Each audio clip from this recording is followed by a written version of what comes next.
Assalamualaikum warahmatullahi wabarakatuh. Kami dari kelompok 5 yang akan membahas tentang bagaimana sih cara mengelola keuangan pribadi kita. Nah, sebelumnya semoga kalian di kesempatan kali ini kalian bisa sehat, di lingkungan kalian sehat di masa-masa pandemi. Semoga keuangan kalian juga sehat. Nah, kami dari kelompok 5 akan memberikan tips dan trik cara bagaimana sih kalian mengelola keuangan pribadi kalian sendiri. Kenapa sih pengelolaan keuangan pribadi itu penting? Karena bisa mengetahui pengeluaran kalian supaya kalian tidak pusing-pusing lagi, tidak boros-boros lagi, dan bisa menghemat pengeluaran kalian masing-masing. Nah, sebelumnya perkenalkan, nama saya Afifah Putri. Saya Siti Mariatul Kiptiah. Dengan saya sendiri Ulfia Majidatul Nikmah. Dan dengan saya sendiri yaitu Siti Alfia. Dan dengan saya Lili Nurusnita Nabila. Nah, kali ini saya akan membahas tentang trik yang pertama. Apa sih trik yang pertama? Yaitu trik untuk penggemar atau yang suka berbelanja. Nah, apa aja sih untuk triknya? Kemudian caranya sih gimana? Nah, cara yang pertama yaitu untuk membatasi segala sesuatu yang kurang bermanfaat. Contohnya banyak-banyak mengunjungi mall. Nah, itu tidak perlu. Mari kita kurangi. Nah, kemudian untuk berbelanja lewat online shop. Nah, itu bisa juga kita kurangi. Cara yang kedua, membuat daftar belanja untuk kebutuhan sehari-hari. Nah, apa aja sih keuntungannya dalam membuat daftar belanja? Nah, itu banyak sekali. Nah, yang pertama, untuk tidak lupa pada kebutuhan yang benar-benar akan kita beli. Nah, yang kedua, untuk menghemat pengeluaran. Nah, cara yang ketiga, untuk yang suka memakai kartu debit, kredit, nah itu sebaiknya dikurangi, karena kalau kita banyak-banyak menggunakan kartu kredit, kartu debit, nah kita akan tergiur pada diskon-diskon yang sudah beredar. Nah, cara yang keempat, cukup membawa sedikit uang tunai atau sesuaikan dengan daftar keperluan belanja kita. Trik kedua, trik hemat dan fashionable. Bagaimana sih caranya? Bagaimana sih trik-triknya? Nah, di sini saya akan memberikan trik hemat dan fashionable. Trik yang pertama, evaluasi lemari kita selama 6 bulan satu kali. Nah, kita itu harus mengecek isi lemari kita selama 6 bulan satu kali.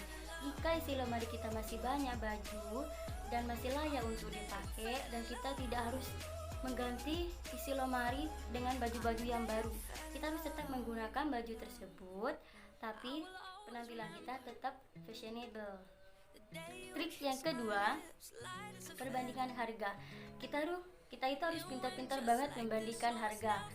Kita boleh fashionable, tetapi kita harus juga bisa menjaga keuangan kita supaya tetap stabil. Trik yang ketiga, bayar dengan uang tunai atau kartu debit. Yang keempat, pilihlah barang yang tidak memiliki perawatan yang tinggi supaya uang kita juga tetap hemat dan terjaga dan tetap stabil. Trik 3. Trik 3 itu trik hemat bersosialisasi. Nah, berikut ini ada beberapa trik hemat bersosialisasi, yaitu membawa makan siang dari rumah, hari lain untuk sosialisasi dengan teman kerja atau rekan kerja, kurangi kebiasaan ngopi atau ngeteh di kafe, untuk akhir pekan makan siang dulu di rumah, kemudian berangkat jalan-jalan, bawa botol minuman dan air mineral dari rumah, manfaatkan happy hour dan arisan di rumah dengan makanan sendiri daripada restoran mahal. Tips dan trik keempat yaitu mengurangi biaya rumah tangga. Poin pertama, biasakan hemat listrik. Jadi buat kalian, ketika siang itu dibiasakan untuk mematikan listrik. Nah, pemakaian listrik hanya untuk malam hari saja. Nah, kita masuk ke poin kedua, yaitu beli paket internetan sesuai kebutuhan.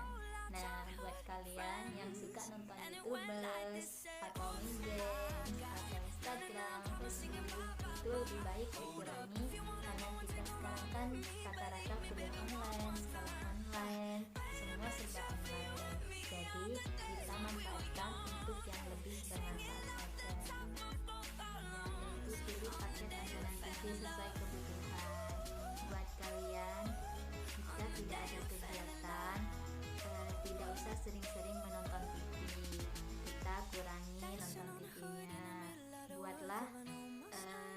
kegiatan yang sekiranya bermanfaat.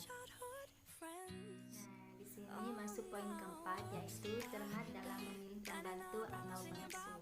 Buat kalian yang sudah berumah tangga, itu tidak semua harus kita bergantung terhadap pembantu, baik itu menjaga anak, ngurus dapur, ngurus suami.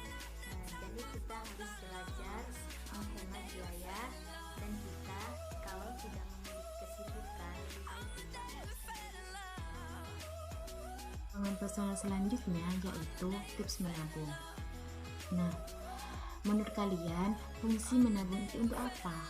Kalau menurut saya pribadi, menabung itu agar saya sendiri itu tidak boros dan saya bisa mempunyai uang cadangan jika suatu saat nanti saya membutuhkan sesuatu yang mendesak. Dan dengan menabung saya juga bisa mencapai target yang saya inginkan. Juga saya bisa memanfaatkan uang saya agar uang saya itu tidak kebuang sia-sia atau ke hal-hal yang kurang berguna. Tapi ingat, menabung itu bukan untuk kaya, tapi untuk kita biar tidak boros dan bisa mengelola keuangan kita agar lebih baik. Nah, kita langsung lanjut ke tips menabung. Tips menabung yang pertama yaitu kita harus mengetahui tujuan kita menabung itu untuk apa. Seumpamanya kita membuat satu tabungan, yang mana tabungan itu bertujuan untuk membeli rumah, membeli laptop, atau membuka modal usaha atau hal lainnya. Jadi kita tuh harus menabung. Kalau kita menabung, kita harus memiliki tujuan yang jelas. Dan kita harus bisa menentukan target yang kita inginkan itu berapa. Tips yang kedua yaitu ubah sistem menabung kita menjadi sistem uang jajan bulanan. Karena kalau menggunakan sistem uang jajan harian, sudah pasti uang jajan kita bakal cepat habis dan membuat kita susah menabung. Karena saya sendiri sudah mengalami hal tersebut. Saya pernah mencoba dua sistem ini dan ternyata itu memang lebih efektif menggunakan sistem menabung uang jajan bulanan. Yaitu kita harus konsisten dalam menabung. Misalkan kita dalam satu minggu sudah mentargetkan minimal 2 kali kita menabung, dan kita juga menentukan target uang yang kita bakal tabung dalam per minggunya. Dan yang keempat yaitu kita mencari uang tambahan. Nah, mencari uang tambahan itu kita bisa memanfaatkan seperti berjualan online. Apalagi saat ini berjualan online itu sepertinya memang sudah sangat dibutuhkan karena memang lebih memudahkan para pembeli. Dengan uang tambahan ini kita juga bisa mendapat tambahan uang jajan, juga mendapat uang tambahan buat tabungan. Tips yang nomor 5 yaitu mencatat setiap uang yang kita tabung. Kenapa? Karena dengan mencatat kita bisa tahu isi tabungan kita dan kapan tabungan kita bisa digunakan. Apa sudah mencapai target atau kita sudah merasa puas dengan hasil tabungan kita. Nah, jika suatu nanti kita mau mengambil atau menggunakannya, kita tidak merasa sia-sia karena kita sudah tahu nominal yang kita tabung. Nah, dari 5 tips yang tadi saya jelaskan, itu merupakan tips yang tidak terlalu sulit dan mudah untuk melakukannya. Dan semoga bermanfaat. Kurang dan lebihnya, Assalamualaikum warahmatullahi wabarakatuh.